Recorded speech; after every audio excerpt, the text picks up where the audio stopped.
after the conversation she walked in when he was talking with his boys. Check out this clip and let me know how y'all felt about it. Well, now that this whole Neek and Alexis mess is like out of the way, really what I need to do is go tend to my woman and go talk to her because I know she was very uncomfortable with what transpired yesterday. You don't think before you say something. That's What your do you mean problem. I don't think before I say something? You I just- said exactly what it was. No, We're you not in a didn't. relationship. No, I'm not talking about that. So then what are you saying talking a bunch about? of other things. You're You just need, like, you need, okay, so you need to specify what you're talking about. What are you okay, talking when about? you're saying like, okay, so that, oh, you don't trust anybody, like you can go like the first night, like that thing What? you don't say. You overdoing it. That's what I'm But saying. how am I overdoing anything? You're just I'm like talking. exaggerating. No, I'm not Doing over exaggerating Yes, anything. you I am the type of are. guy I don't trust women. Did I not tell you Okay, that so- when we were back home? Okay, so you don't trust women, you don't trust me. So what's the purpose of this? Why are you? Oh my God, I'm here to build trust with you. You're very emotional. For me, at this stage, it's kind of like overwhelming because I'm not that emotional. So when you throw too much emotions at me, I kind of like take a step back. I'm not going to change who I am because you don't want me to say certain things or talk about certain things because I'm not asking you to change who you are. I just don't want to look bad. I'm not trying to make you look bad in any way, shape, or form at all. Such a baby. Don't call me that. We're good? Sure. You sure? I've waited a long time for us to meet, so I'm going to fight for it no matter what happens. If he's disrespectful, if he's done something that I don't like, as long as he accepts it, he's aware of that, and then he apologizes and he wants to move forward, yes, I'm ready to fight for it all the way. Chris and Sandia have a talk after the conversation. All right, guys, I'm back. How's everyone doing? If you haven't guessed it, we are going to discuss the Never Ever Mets. In particular, we're going to I'm going to discuss Chris and Sandia. Okay, let's see. We already have people in the comments. Shayna! How you doing, Shayna?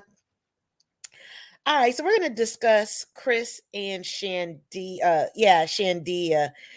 It's watching them.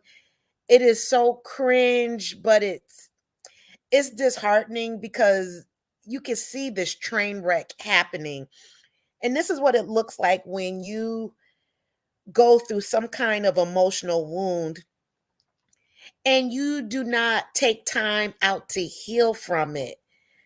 When I watch these two, Chris is clearly emotionally bleeding all over Sandia. Now, I'm not going to make Sandia a victim. I am going to have empathy and compassion for her, but she is not a victim in this. I'm gonna get to her in a minute. But this is a toxic relationship. Just watching that video from the beginning, um, Chris is showing Sandia exactly who he is. Okay. Um, when we talk about both of them, it's truly like opening like you know how you see those gender reveals and the parents open the box and all the balloons come out. That's how this looks to me when they open this box and all this toxicity and emotional wounds and unhealed, the gaslighting is coming out, the deflection. It is so hard to watch. And it's so clear that Chris is dragging a ton of baggage from his past. He said it. He had an 8-year relationship that did not work out. And he talks about, it's so funny. Let me go back a little bit. He talks about how women are too emotional, but this is the most I've seen him be emotional. And I'm not talking about when he was provoked by what's her name, Millie. I'm talking about when he discussed his 8-year relationship and how it didn't work out. And it was like a dam just opened up, and he's talking about how there were kids involved, her kids, his kids, families, and these are his words, that he wasted 8 years into the relationship. And he didn't go into what exactly happened, but he clearly is hurt from it. And notice I didn't say was hurt. He is still hurt right now, and he's taking it out on Sandia. This past relationship has left him wounded. So instead of healing from it, slowing down, he's turned that pain outward as opposed to going inward. He's creating all these toxic dynamics with Sandia and other women that's come before her, and probably during her as well. He clearly said it, that he meets women, pretty much love bombs them. That wasn't his word, but that's how I took it. But using his words, he gives them the best 2 to 3 days or weeks, and then he ghosts them. And it was just disheartening looking at the men when he was sitting in the circle of the men. And some of them didn't agree. And then some of them, put it like this, none of them called him out on it. And it could have been because it was the first day that they all met, or first day or two in the house. However, he could have been called out on it. This is what it looks like when you're emotionally bleeding on someone else and you're not taking time to just look within and heal. And it didn't sound like his past, that 8-year relationship just didn't end. It sounded like it shattered him. And that's the kind of deep hurt that doesn't just go away. I can think of some relationships I've had in the past, and when it did not work out, and you just don't get over it overnight. Some you do, but I know I didn't with some of them. And to be transparent, I look outward as opposed to inward. So I understand how this cycle can continue. So when he builds up this over time, and you can tell that he is still wounded, like deeply wounded, because of all his bravado and all this machismo and this tough exterior and saying what he does to women. And he's so stern and adamant about it. But if you're self-aware, and if you can see it within yourself, you can see it in other people as well. And you can see that he is still hurt. And he's thinking that this tough exterior is protecting him from getting hurt again. Man, temporarily. But look what he's doing to other people who he's dated. He's ghosting them. He's lacks empathy and compassion whatsoever. And he is taking his hurt out on other women. And he truly, I always said this, I didn't say it in the last review, that he truly sounds like a red pill guy with the microphone. But he truly sounds like it. I mean, you can hear the pain. But what he's really doing is pushing people away, probably before they push him away. Probably doesn't want to reenact of what's happened before. So, and in turn, he's become very dismissive, extremely critical towards Sandia, and he's so cold towards her. But you can see that it's a defense mechanism, and it's gone wrong. And he truly looks like a wounded little boy. And I'm not saying that in a derogatory way, but when I say a little boy, like there's something deep within. You can tell. And if you can't, just look at his behavior towards Sandia, and just the lashing out, especially to anyone that tries to get close. Sandia, she's been on the receiving end of all of this mess, and it's taken a toll on her. Let me see if I can find this clip. Hopefully it's the right one. And I want to know, everyone listening, let me know your thoughts on it. Do you feel that Chris is still hurt from this past 8-year relationship? Do you think that this is just how he is? I don't know. Talk to me. Let me know what you think. All right, let me play this video. Let's see if it's the right one. They're doing this pointless crying for no reason. I don't know where this crying came from. Pointless, We were pointless. we were perfectly fine, and keep letting people get in your head What do because you this is mean why I keep say letting you're people? immature. You're immature. You're Okay, mature super man. immature. Okay, okay. Super. You You okay? don't So have no mind on your own. You don't have no mental toughness. okay, You can't think for yourself. okay, You're letting all these women that you knew for 5 seconds get okay, in your head. okay. Zendia's easily influenced by the other girls. She's like asking me a whole bunch of questions, questioning me, and I don't really like being questioned. So yeah, I do feel like it's taking a toll on her thoughts and her mind. You went outside and you started doing All right. What do you all think about that? Mm. It seems like when he's talking to her, it's like he's talking to himself about the mental toughness or the lack of it.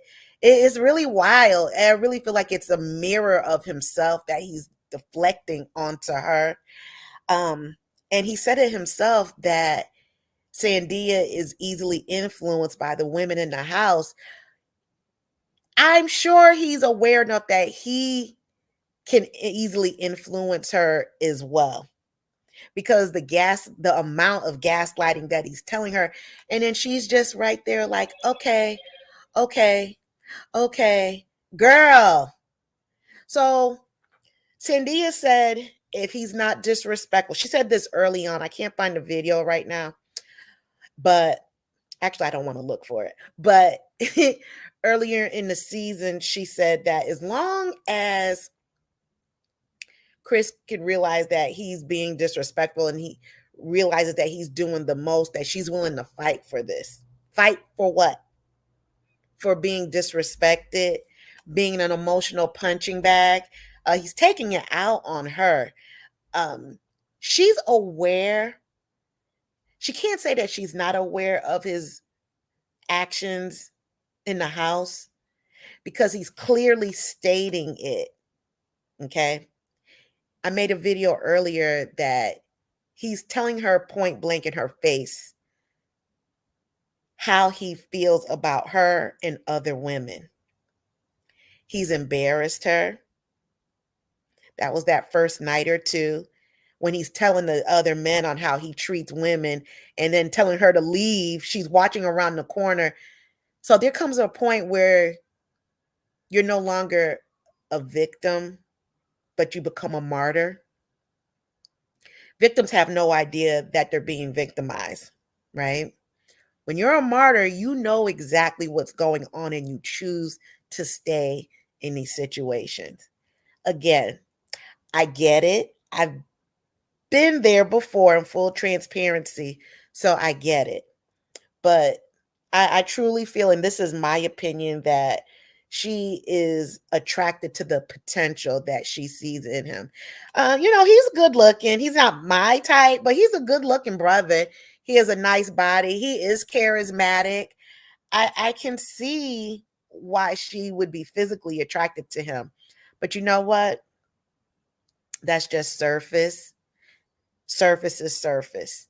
And that's all she's going to get from him. Let me know what you all think, if you've all experienced where you if you dared to admit, like I did, but where you just fell in love or was attracted to the person's potential, but you knew deep down that they were a piece of garbage, or parts of them were trashy and garbage. Like, she is not a victim in this. He clearly flirts with Jody in front of her. And she sits there, okay? And she says nothing. But she said clearly that she's going to fight for it. So he clearly has an avoidant attachment. And the closer she tries to get with him, to him, that's when you see him become agitated, because that is triggering for him or anyone who has that kind of attachment style. And the more she tries to connect to him, he's going to put up more bricks. He's going to treat her even worse. And that's every time he's going to push her away. So can you just imagine the frustration and the emotional exhaustion she must feel, that she's constantly being met with resistance. And it's the fallout of being with someone who's hurting so deeply that they end up hurting you too. Look at her face. If you go back in some of the videos and look at her face, she just looks sad. She looks sad. She looks hurt. She too looks wounded. And if you all can just picture, you're running, you're in a field or in a backyard, and you jump over a fence, and the fence cuts your leg, and you start to bleed, and then you keep playing with your friends, and the blood is just splattering everywhere. And that's how Chris is. He's just emotionally bleeding on any woman that tries to get with him. And it's like he's trying to get them before they get him. He probably has it in his head that he will not have that feeling ever again, being hurt. And it's sad. And this is what it means to take time to heal. So let me pull this up. Speaking of taking time to heal, and I've been talking about emotional wounds. So if you look at this slide, I don't know all that pertains to him. I'm not saying all of this does. However, definitely number one does relate to him. So this is causes of emotional wounds. So we have rejection or disappointment, abuse. It could be physical, emotional abuse. It could be betrayal or an affair. That sounds familiar. It could be a divorce or a break of a close relationship. So we won't go into this, but I mean, these can be friendships as well. But right now we're going to stay on topic with the relationship part, romantic relationships. So it could be death of a loved one, or a chronic or life-threatening illness, or a traumatic event. What I learned in therapy, that there is such a thing as betrayal trauma. I had no idea. If you all heard of that, put a 1 in the chat. If you have not heard of betrayal trauma, put a 2 in the chat.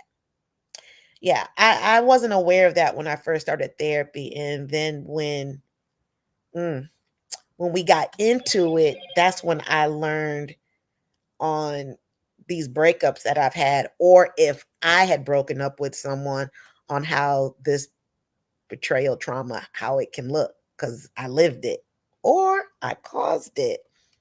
So let's see what the chat is saying. Hi, MKI, Mikey, maybe. So yeah, you haven't heard of it. Okay, so there you go. I didn't either, but it's a real thing. This is why it's so good to have self-awareness, because if you can name it, you can claim it. I'm like, damn, I never thought of it. I just thought trauma was a car accident. But because I was so disconnected to my own emotional self at one point, how could I even tap in and know of any emotional feelings? You just go back in some of my videos. I talk about it in the guests I have. We talk about being disconnected from self and how it shows up. You can look at some videos with therapist Sarita Yvonne, and also Sarah. I can't think of Sarah's last name, but she does a lot with narcissistic coaching. So we talk about the causes, but let's look at some of the signs of emotional wounding. Put a 1 in the chat if any of this sounds like Chris from what you've seen in the video. If you have not watched the show, put a 1 in the chat if it reminds you of someone you know, or maybe you've been that person. All right, so here are some signs we can talk about emotional wounding. It can look like anger, sadness, fear, anxiety, shame, bitterness, being cynical, selfishness, vengeful, depression, or obsessive behavior. Just that number one alone, it sounds like Chris and Sandia. I just mentioned earlier how sad Sandia looks. She does look scared. I don't know if she's scared of him, but I do feel like she's scared of their relation, quote unquote, relationship ending, because it looks like if she knows, if she says what's really how she feels, he's a type. He's like, F it, I'm out of here. And she knows that I'm not dating him. And I can tell if something is said and it's triggering to him, he's gone. Okay. There's the bitterness. I skipped over the shame. The shame looks like that. It could perhaps with Chris maybe staying in that relationship for 8 years and nothing came from it. And those are his words. Okay. And the intensity of the way he said it. He definitely comes off as an angry person and cynical. Selfishness, vengeful. He talks to her like that. Extremely vengeful, especially when you see it with the gaslighting. Um, I can't speak on anyone's depression or their obsessive behavior, but Sandia does seem to be obsessed with him, or perhaps obsessed with the idea of being with him. And I want her to know she is a prize too. She's a prize. So she's experiencing these emotional wounds as well. All right, let's move on. So there's the negative interpretation of events. I just played a video. Sandia, she says how she feels. What little she does say when she says it, he turns it around. He said, and these are his words, that he feels like he's being attacked. But when you're dealing with someone who is disconnected from themselves, or they do not know how to communicate, of course, stating how you feel is going to feel like an attack. Low self-esteem. I see that in both of them. Just by his bravado. And she definitely looks like she has low self-esteem. Her putting up with his bull, like that's enough right there. Oversensitivity to a critical comment. Does any of this sound familiar? Can you see that when you see their interactions? So the more wounds you have, the less happy you feel, because now and then something will touch your wound and make you feel bad. That's a word. So let's go to this next slide. So we talked about how it can look, but let's talk about how you can heal. Of course, there's more than 8 tips for healing emotional wounds, but here are just some. 1, you can take it slow. Don't try to change everything at once. That sounds familiar with me. I know when had started my healing journey, I wanted everything to be healed yesterday. And I'm laughing, but I'm very serious because a lot was coming up. And I was taking big bites, and taking big bites of the healing, I was also choking.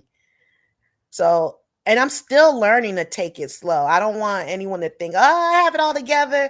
I am definitely better than where I was, but this is still a new journey for me, because I'm always learning something new about myself, which is a beautiful thing.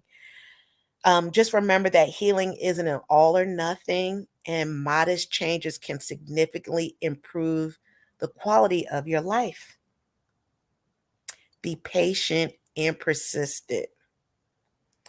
I see that as be patient, meaning how I just mentioned how I wanted everything, all the healing to happen yesterday. And sometimes I get tired. I'm not gonna lie. Sometimes it's a lot, but I'm also learning to have grace and compassion and empathy for myself, because it can be a lot, but it is a journey. It's not a race, but it's a journey and how you make of it. With that, you can set realistic expectations. So I don't know if some of you all may or may not know, in a past life, I used to be a spin instructor. And just to break the ice and make everyone laugh, I would start the class and expecting the intensity level to be at, on a scale of 1 to 10, I wanted it to be at a level 20. And I would tell them, if it was on a Monday I had a class, I would tell the class, okay, today's Monday. I need to lose 80 pounds by Wednesday this week. And people would hesitate because they're doing the math in their head, and then they will start laughing. I was joking, but straight up, if that could really happen, yeah. But I also knew truly I wasn't setting a realistic expectation. But sometimes we go through our healing journey not setting realistic expectations. And then that's when frustration comes, being impatient. I get it. So I have to constantly talk to myself as well. Like, okay, girl. Or I have people in my circle that will get me all the way together as well. But I know they're coming to me from a loving standpoint. So, it's okay to put the ego aside because they're delivering it in love. All right. So just know that a few setbacks as part of the process in healing as learning opportunities. That's a word. Yeah. More importantly, prioritize self-care and self-compassion. I just mentioned that earlier about the self-compassion. I feel that it's always good when you go through a healing journey, you're trying to heal emotional wounds. Um, Already have a self-care plan in practice already. It looks different for everyone. I just did a self-care talk of yesterday, as a matter of fact, with some ladies, and we went around the room and I asked everyone to share their self-care journey. Their self-care plan. And it was really cool because everyone had their own definition of it. And that's the beautiful thing. Um, I heard everything from gardening. I've heard people saying they eat cookies and ice cream and watch a movie. I heard people saying they take a walk. It looks different for everyone, but it's great to have. You know what? If you can imagine, you are if you see these buildings downtown or wherever you live, or you can watch it on TV and you know that they're going to implode the building, it could be an old building and they're demolishing it. The crew they're not going to just go in and implode the building. They have all these safety measures around the building, and they plan this months, weeks, years ahead of time for anything that can happen that could go wrong, whether if it's large or small, but they already have the plans intact. And the beautiful thing is they're always adding on to it. So if you look at your self-care plan the same way, and it doesn't have to be something big, it can be something just as small. And don't judge yourself for how it looks because it's yours. That's the cool thing about this. Definitely practice self-compassion and talking to yourself nice and loving on yourself. And if you're not sure how that looks, if someone who you truly love and care about, say they do something to you, I don't know, say they step on your foot, they truly didn't mean it. You're not going to go off on them. I'm sure you're going to, oh, it's okay. It still hurts, but you're talking to them nice. You can talk to yourself nice the same way. The last two are very huge. Be willing to process your feelings about the past. If you look at Chris, he clearly is not processing it. And I think when he does process it, that wound is like touching a raw wound. Is like, get away from it, don't touch it. and he flips the script and then he turns into this character. But if you want to heal, if you do not want to emotionally bleed on others, you have to be willing to process your feelings about the past. Because if you do not, it's just going to continue. The cycle continues. And he said it. He meets women and this is what he does. And let me get into his friend. His friend that visited, this was the last episode. He was playing, Chris was downplaying how Chris really is, but Chris is just like his friend. I saw a video from earlier on in this season. You can just cut and paste what his friend said. Chris, they're the same people. So as a side note, you can tell a lot about a person on who they hang around with, or you can tell a lot about a person on who they date and how they treat that person. That goes back to Sandia. You can tell a lot about her on how she allows Chris to talk to her and treat her. And most importantly, ask for help. It's okay to talk to a coach about things in the past. If you want to learn how to move forward, it's okay to seek guidance from a coach. But it's great to put the ego down, because that's the only way you can at least start to open up, and some of those bricks will start to fall off. And that way you can open up something for healing. You can make space for it. So just know that with this couple, that Sandia is a testament of how an emotional fallout of quote unquote loving someone who hasn't healed. Sis, you cannot love him to death. You can't sex him to death. You can't, that has to come from within. And it's draining. It's very painful for her because you can see it on her face. And she's trying to be there for him, but love alone cannot fix what's wounded inside of Chris. And you can see that their relationship is a roller coaster of few highs, a lot of lows, and it's been full of moments that make you want to reach through the screen and just shake some sense into them. But they got to do it for themselves. But it's very compelling to watch this because it's so raw.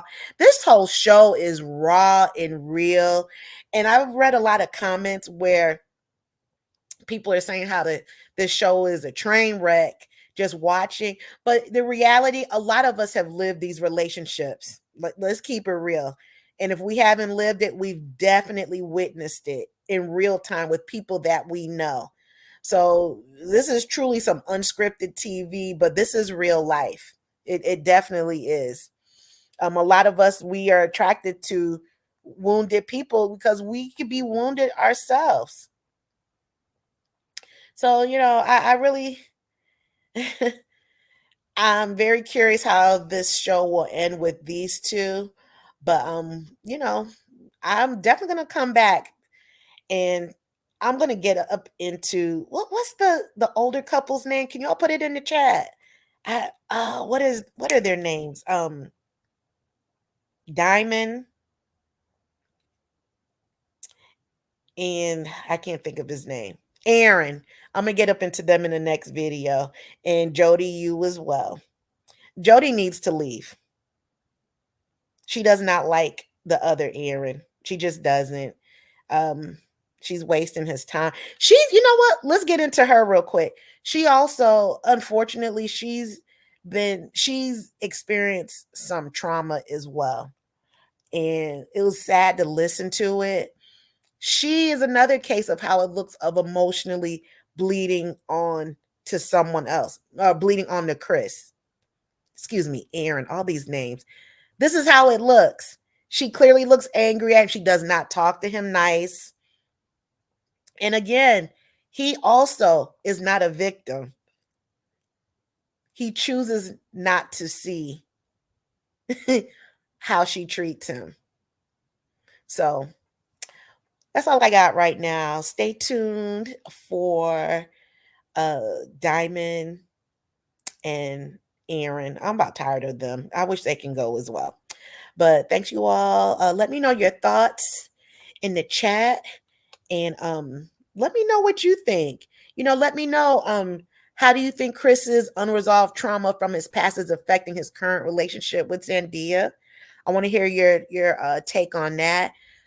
What do you think? What steps that Chris can take to start healing from his prior 8-year relationship? And do you think if he does take steps, how do you think it would change his interactions with Zandia? Or do you think he would even want to be with Zandia? Um, how can someone like Zandia position balance in this kind of relationship? Or should she even create balance? Because that's a lot of emotional baggage that's going on. So I just want to know, let me know your thoughts, what you all think. If this is a replay, why don't you type replay gang? Make sure you like, comment, share this video. We want some emotional healing so we can have some healthy relationships. If you are listening on the audio, give your girl a 5-star review. And I'll talk to you all in the next one. Bye.